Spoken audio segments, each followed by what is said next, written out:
Stress ka na ba sa pera? Kahit anong tipid mo, parang kulang pa rin. Paano kasi? Ang gastos, tuloy-tuloy. Pero ang kita, di na daragdagan. Welcome sa Lifehack PH, kung saan tumpak ang diskarte at sulit ang bawat aral. Ano ra ang top source ng stress ng mga Pilipino ngayon? Financial problems. At karamihan, ang sagot, wala kasing choice eh.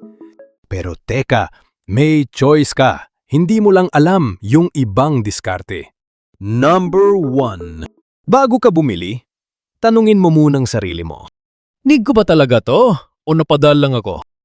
Gamitin ang 3-second rule. Kung di mo kayang i-explain kung bakit mo siya bibilhin in 3 seconds, malamang hindi mo kailangan yan. Number 2. Sa grocery, may isang simpleng trick. Huwag kang papasok ng gutom. Kapag gutom ka, gutom din ang cart mo. Dagdag gastos yan. Maglista ka bago pumasok. Walang lista, walang kontrol. Number 3. Gamitin ang cellphone mo, hindi lang pang laro, kundi pang budget. Laging naka-ML, pero wala nang laman ng GCash. Baka kasi puro laro, walang plano. Lifehack. Mag-download ka ng budgeting app tulad ng Good Budget, Monify o Spendy para matuto kang kontrolin ng pera mo, hindi lang ang rank mo. Kung kaya mong bantayan ang cooldown sa laro, kaya mo ring bantayan ang gastos mo. Number 4. Wise na savings. Sa halip na alkansya, ilagay mo sa Maya o GCash savings. Mas may interest at mas safe. Number 5.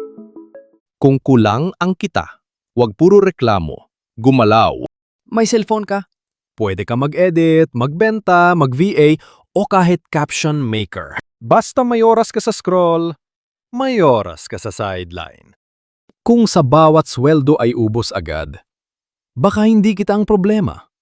Baka diskarte. Kung gusto mo pa ng ganitong klase ng video, i-like at i-share mo na tong post na to. At syempre, don't forget to follow Lifehack PH para lagi kang updated sa mga tips na pwedeng makatulong sa'yo. I-click mo na rin ang notification bell para ikaw ang unang makakita sa susunod kong content.